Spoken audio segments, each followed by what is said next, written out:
Hello friends, welcome back to the channel. दोस्तों, इस video के अंदर हम बातचीत करेंगे एक ऐसी खबर के ऊपर जो वाकई में होश उड़ा सकती है बहुत लोगों को, और लगेगा कि ये सब भी यहाँ चलता है, जिसकी उम्मीद नहीं थी।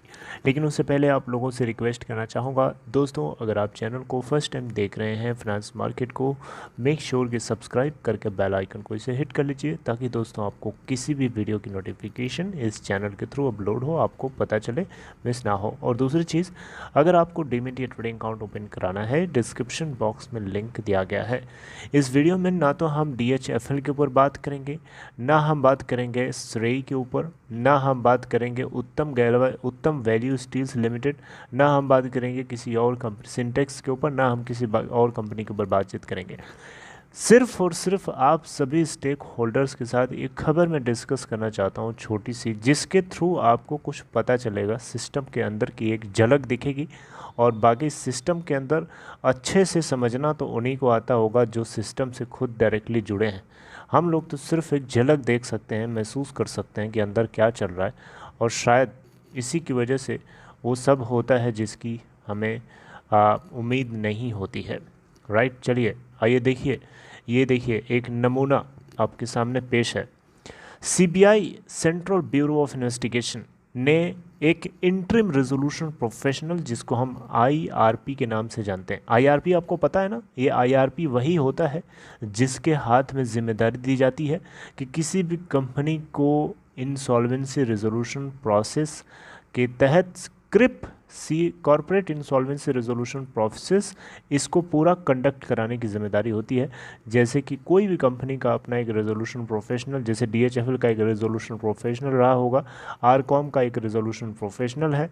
इस तरीके से जो जो कंपनीज जाती हैं NCLT के अंदर, उन सभी को एक इंसॉल्वेंसी रेजोल्यूशन प्रोफेशनल अपॉइंट कर दिया जाता है, जिसकी अपनी एक फ़ीस होती है। खबर को देखिए, CBI अरेस्ट्स interim resolution professional for demanding A bribe of 20 lakh rupees. 20 lakh रुपए की रिश्वत खाते हुए एक इंटरिम रेजोल्यूशन प्रोफेशनल को सेंट्रल ब्यूरो ऑफ इन्वेस्टिगेशन ने अपने तरीके से एक जाल में फंसाया है। एक चाल चली है CBI ने, और उसी चाल के अंतर्गत एक जाल बिछाई गई थी, और उसी जाल में ये जो इंटरिम रिजोल्यूशन प्रोफेशनल है IRP फंस गया, और फंस करके अपना पूरा का पूरा कच्चा चिट्ठा बाहर कर दिया।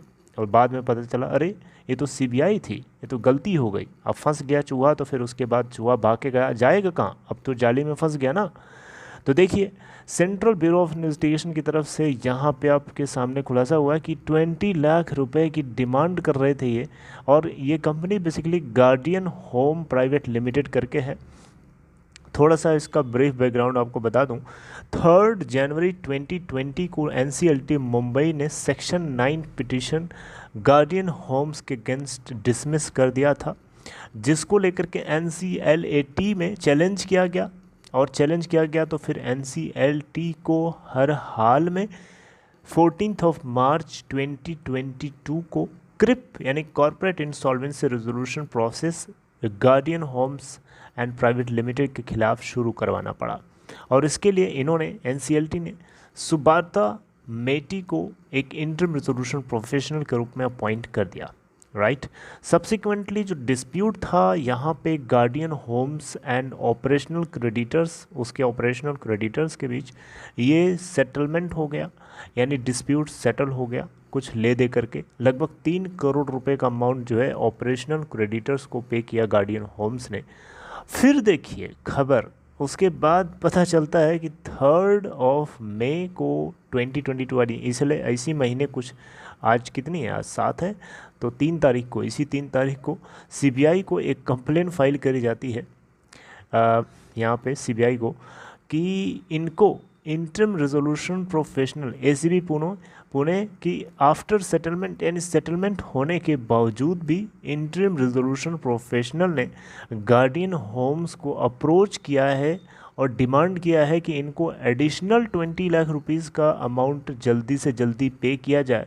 इनकी जो 4 लाख रुपए, 4 लाख रुपीज़ की जो फ़ीस थी, उसके अलावा 20 लाख रुपीज़ का अमाउंट इनको जल्दी से जल्दी पे किया जाए। राइट। नहीं तो ये कर्सिव एक्शन ले सकते हैं गार्डियन होम्स के खिलाफ, और कुछ ऐसे काम कर सकते हैं जो सोचा भी नहीं होगा गार्डियन होम्स, जैसे कि बैंक अकाउंट्स को सीज करवा देगा, लिक्विडेशन की नोटिस भिजवा देगा। इस तरीके की धमकी दे रहा था ये इंटरिम रेजोल्यूशन प्रोफेशनल, और 20 लाख रुपए की डिमांड कर रहा था। अब बताइए, तो इसको लेकर के कंप्लेंट फाइल करेगी। तो सीबीआई ने अपने तरीके से जाल बिछाया, जाल ऐसे बिछाया कि सीबीआई की तरफ से एक आदमी तैयार हुआ जो गार्डियन होम्स की तरफ से रिप्रेजेंट करते हुए बोला कि चलो ठीक है, मैं 20 लाख रुपए देने के तैयार हूँ, पहले आप 2 लाख रुपए से बात को शुरू करो, 2 लाख, उसके बाद 18 लाख बाद में दिया जाएगा। तो इस तरीके से जो आईआरपी था वो डायरेक्टली तैयार तो नहीं हुआ, लेकिन एक थर्ड पर्सन के माध्यम से तैयार हुआ, और थर्ड पर्सन को पकड़ा गया यहाँ पे 2 लाख रुपए लेते हुए, और वहीं से पकड़ के बाद को आगे पता चला कि ये इंटरिम रेजोल्यूशन प्रोफेशनल मिला हुआ है और ये 20 लाख की डिमांड कर रहा है। तो ये देखिए, ये जाल है। तो इससे, इस कहानी से आपको क्या पता चला? इस कहानी से पता चला कि हमारे सिस्टम के अंदर जो लोग जो राजशाही कर रहे हैं बैठ करके, जिनको जिम्मेदारी दी जाती है कि किसी भी कंपनी को प्रॉपर तरीके से शेयर होल्डर्स, क्रेडिटर्स, उसके बॉन्ड होल्डर्स, इन्वेस्टर्स, और जो भी उसके सिक्योर्ड और अनसिक्योर्ड क्रेडिटर्स, उन सभी को ध्यान में रखते हुए, उन सभी को इक्वली सेटिस्फाई करते हुए मैक्सिमम से मैक्सिमम रिकवरी कोशिश। लेकिन यहाँ पे क्या है, आदमी अपना पेट भर रहा है, दूसरे की गर्दन के ऊपर तलवार चल जाएगी, इनको कोई फ़र्क नहीं पड़ता। शेयर होल्डर्स भाड़ में जाएं, उनसे कोई इनको फ़र्क नहीं पड़ता, इनको सिर्फ अपनी जेब दिखती है, इनको अपनी जेब दिखती है। चाहे मैं किसी का नाम नहीं लूँगा, नहीं तो फिर आप लोगों में से कुछ लोग कहेंगे कि तुमने देखा था क्या कि नाम ले रहे हो, तो इसलिए मैं नाम नहीं लूँगा। चाहे कोई भी कंपनी हो, DHFL हो, चाहे श्रेय इंफ्रा हो, चाहे सिंटेक्स इंडस्ट्रीज़ हो, चाहे उत्तम वैल्यू सीड्स लिमिटेड हो, चाहे कोई भी हो, हर किसी केस में ये वायरस कहीं न कहीं घूमता हुआ नज़र आता ही होगा।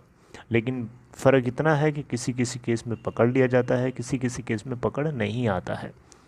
नहीं तो फिर यहाँ पे इस तरीके के जजमेंट, इस तरीके की एक्टिविटीज़ जो आती हैं, वो कहीं न कहीं सवाल पैदा करती हैं। जैसे कि DHFL के केस में 40,000 करोड़ रुपए की एसेट्स को, जो टैंजिबल एसेट्स नहीं थी, टैंजिबल एसेट थी, उसको इन्होंने क्या किया, ज़ीरो बना दिया, 1 रुपया उसकी वैल्यू कर दी और इसको लूट लिया। तो ये अपने आप में क्या सवाल नहीं खड़ा करता? लेकिन इस सवाल के पीछे के छुपे हुए राज को कौन ढूंढने की हिम्मत करेगा? बताइए ना, कौन करेगा? सिस्टम के अंदर जो बैठा है वो खुद थोड़े चाहेगा कभी ऐसा हो, राइट। वो हर हाल में अपने इंटरेस्ट को प्रोटेक्ट करेगा। तो जो भी है इसके पीछे कारण, लेकिन ये सच्चाई आप तक पहुंचाना ज़रूरी था, जिसके थ्रू आपको थोड़ा सा महसूस हो सके कि सिस्टम के अंदर ये सब भी चलता है, जो आपको इग्नोर नहीं करना चाहिए। क्योंकि अगर XYZ के साथ, XYZ कंपनी के साथ हो सकता है, तो कल ABC कंपनी के साथ भी हो सकता है, इसको कौन जानता है। तो दोस्तों जो है इतना ही, आगे मिलेंगे हम लोग कुछ और चर्चा करते हुए। ये खबर मिली मुझे, आप लोगों तक पहुंचाना मुझे लगा कि ज़रूरी है। Okay, take care.